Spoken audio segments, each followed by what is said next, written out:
Pure love.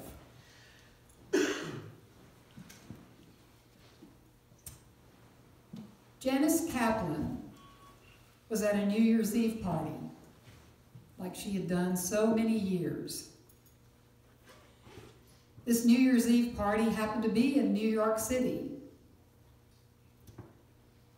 They were all standing around waiting for the Waterford crystal ball to drop. She had her champagne glass in her hand. And in her words, she was standing there with her plastic smile and very tall, expensive high heels, thinking, when is this going to be over so I can go home? Well, as things progressed, the ball did drop. She kissed her husband. They went home. Prior to this, Janice had made a decision that this particular year was going to be her year of gratitude. That she was going to turn her life around simply by being grateful for more things than she complained about. Because, in her own words, most of the people that she knew complained about more than they were happy about. And she just decided that this was going to be her year of gratitude. You probably don't recognize her name. I didn't when I bought the book, The Gratitude Diaries. But you probably will recognize this. She, for many years, was the editor of Parade magazine. How many of you know Parade magazine? A lot of people. It's a magazine. I'm not sure if it's still in print. Is it? Anyone know? Yeah. It's still printed. Okay. That comes with newspapers. It's a newsy kind of magazine with articles generally about celebrities and that sort of thing. So she lived in a world of celebrities, had free access to simply talking to very famous people. And not necessarily just movie stars or TV stars and that type of thing, but people, dignitaries from all over the world. She lived in a world that was replete with famous people. There was nothing really wrong with her life. She wasn't having deep issues of any kind. She had a husband who was a doctor, or is a doctor, that loved her. She said he's handsome, very dedicated, a very kind man, two loving sons, a career that was spectacular, and yet she felt that she was not quite making the mark. She was not quite in the place that she really knew that she could be in her life. This happens to many people. She went on to do her year of gratitude. The book covers the year. She was also in a place where research on how gratitude affects us was just open to her. She could access research records, and she had friends in the medical field that were researchers and that type of thing. Well, you may be wondering to yourself, what does all this have to do with pure love? The more I read into the book, the more I realized how connected gratitude and love are. And then I came to a part in the book. Dr. Brent Atkinson, he is professor of marriage and family therapy at Northern Illinois University, also director of Couples Clinic and Research Institute in Geneva, Illinois. This is what he had. This is a direct quote from the book. When people share positive emotions with one another, scans show that their brains sync up and show similar activity. They increase their natural capacity for love. And what he was researching at that time was the effect of gratitude on the human brain.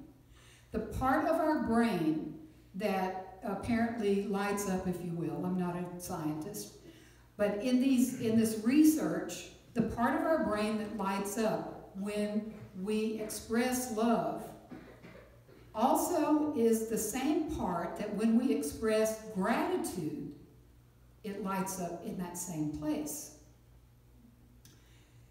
So I thought, well, now this is very interesting, because when I am, like this week, we're going to celebrate Valentine's Day. A lot of us will.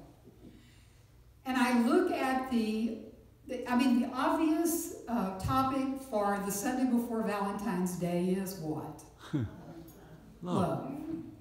Okay, and I think to myself, what more can I possibly say about love that I haven't already said before, that a zillion people haven't already said? What can I say? I thought, where is there something new and different?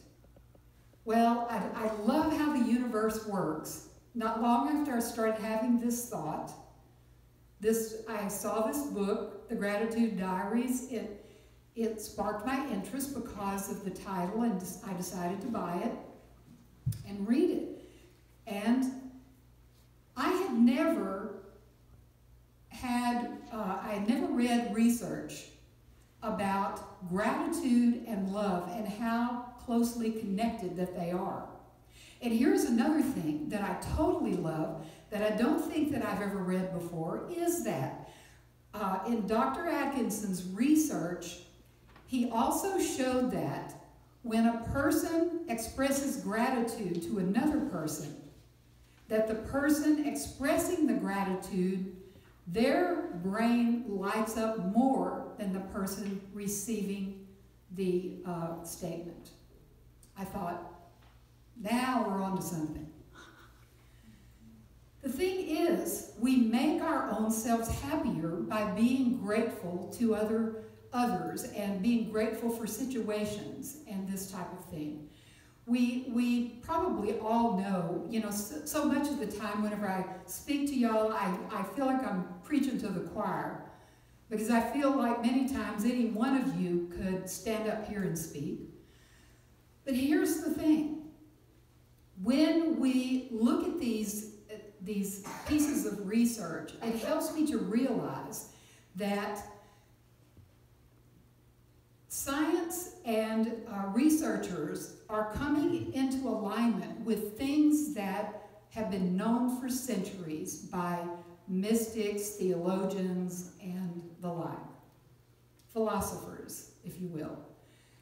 So it really is pretty much fun to me to be able to say, look, here's the research right here. It's not just airy-fairy, somebody decided and then made the statement, and so we're all jumping on board.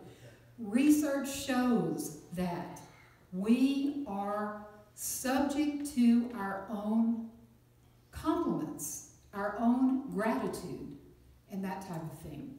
When we decide to live a life of gratitude, it makes a huge difference. I've read several books about this type of thing, where a person would decide, this year or for this period of time, I'm going to be grateful for things. One of my favorites is, it wasn't expressed in those words, but Edwene Gaines, if you remember, if you're familiar with her work, one of the things that she's most famous for is her 21-day challenge. For 21 days, you don't criticize, you don't complain, and you don't speak negatively at all for 21 days. If you find yourself doing that, you start over at day 1 until you complete the 21 days of not speaking negatively, not criticizing, not gossiping, those things, not complaining. Well, whereas she didn't say, I'm going to spend 21 days living in a state of gratitude, where does that put you? When you're not complaining, you're not gossiping, you're not speaking negatively, you're not criticizing, what else are you going to do? What you have left is you have to be grateful for what's going on and for the people in your life. Now that doesn't, I'm not a Pollyanna. That doesn't mean that every single thing in your life has to be in alignment for us to feel gratitude. If that was the case, probably none of us would ever feel it, because isn't there always at least a little something going on? I mean, every once in a while in my life, I'll just make it personal, I've had little snippets of everything looks like it's in alignment. Everything, maybe I wouldn't even say that, but it would just feel like all is right with the world. I get little snippets of that sometimes. It comes down to the love that we choose to feel in our life. I saw a person reading a book this morning named Happiness is a Choice. I believe it's the same about love. Love is a choice. Now there's of course, falling in love and all of that sort of thing. But what happens after that? Butterflies in the stomach, giddy, high, in love feeling smooths out. It's a choice. It's a choice to continue to love. Even those tiny babies that we hold in our arms, we look at them and we see pure love. We see pure innocence. We see pure potentiality. And they grow up to be teenagers. Love is a choice. Love is a choice that we make. In The Revealing Word, Charles Fillmore wrote, "Love is the pure essence of being that binds together the whole human family." I believe that. I also believe, I'm going to leave you at the end of this talk with a quotation that I found that I really, really like. But I'm thinking that binding together in love, now that I'm not saying to excuse inexcusable behavior. I'm not saying that at all. I'm saying hold each other responsible for whatever behavior happens. Sometimes behavior is to the point that we need to walk away from that person, and maybe we need to not be with that person anymore. We can still pray that they have everything that they need, that they are happy in this world, and still distance ourselves from that person. So I'm not saying that at all. Love is a choice. We can choose to love a person from afar. It makes me think of that silly thing about happiness is a loving family in a distant city.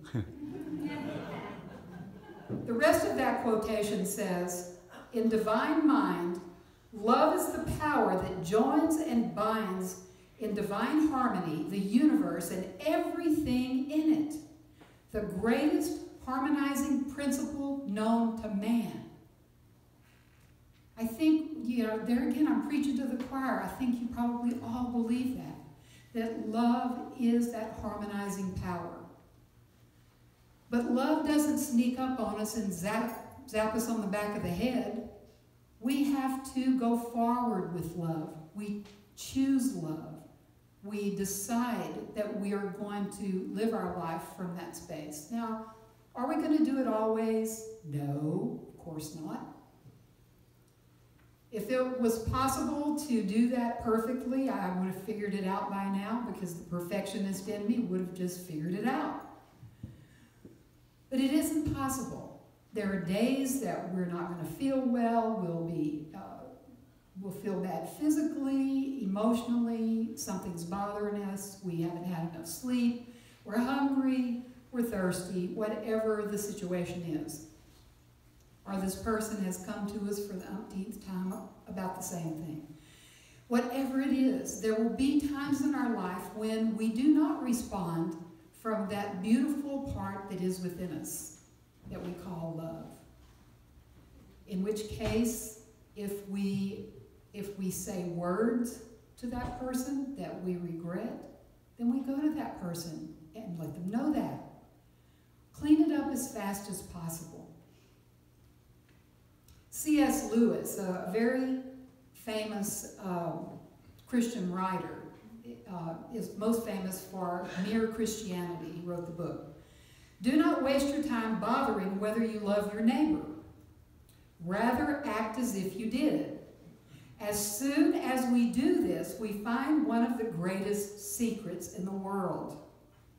When you behave as if you love someone presently, when you behave as if you love someone, presently you come to love him. If we know about affirmations in unity. We know that speaking a truth over and over helps us to bind it within our heart and within our mind. And that's the same thing. If we talk to ourselves and say, we love that person, we want the best for that person, we want them to be happy in this world, and that type of thing, then eventually our feelings will catch up with it. Love is known for many things. It tears down walls. Love heals the body. It heals the mind. It crosses language barriers. Think about this. You may meet somebody that you don't know a single word of their language, and they don't know a single word of yours. But a simple handshake, and when the culture is right, looking that person in the eye and smiling, sending love to that person. Is that a connection or what? Absolutely. Absolutely. Love crosses language barriers. It heals relationships. Love forgives. In A Course in Miracles, this is what it says. All that is love, all that is not love is fear and nothing else. Teach only love, for that is what you are. And how do we teach love? By example, with our life. I guarantee you, I don't care who you are, somebody's watching you. Somebody's watching you. Somebody is watching you as an example in their life. You have something that someone wants to emulate because they want that for their own life. I promise you, somebody is watching you. Speak only love, for that is what you are. You are love. God is love. Therefore, so am I, is what Course in Miracles says.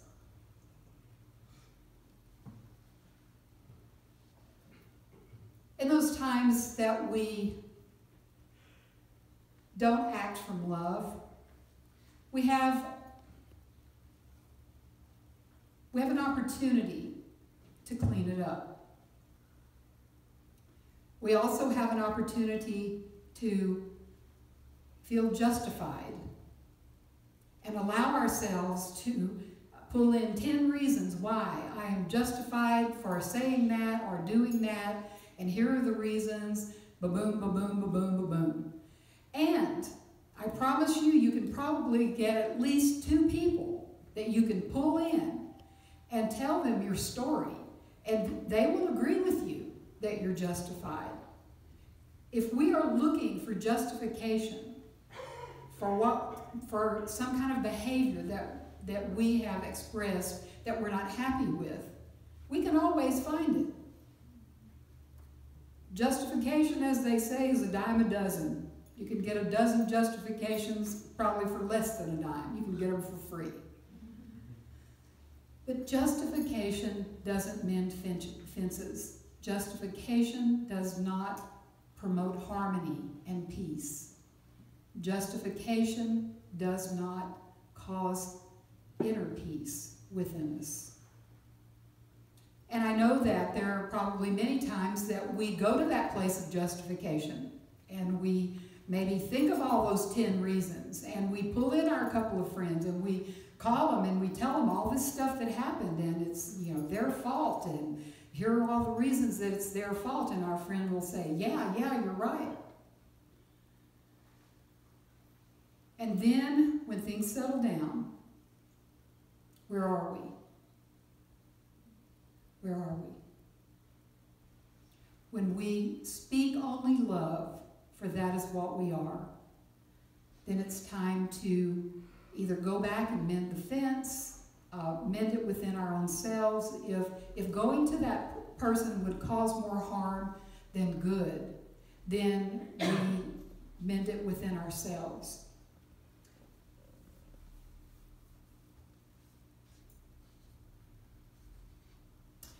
The last part of that scripture that Jim was reading about love is patient, love is kind, love it doesn't envy, and all of this sort of thing, is probably the most famous read at weddings. This is the end of that, though, the end of this scripture. 3 things will last forever: faith, hope, and love. And the greatest of these is love. The greatest of these is love. Probably you're all familiar with that. But during this next few days, whenever we're approaching Valentine's Day, this trumped up holiday that sometimes it's fun, sometimes it's fun.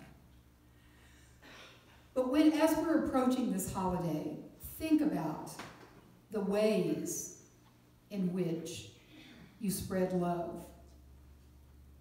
Be conscious of giving out love. Be conscious of moving in the direction of love. Be conscious of that.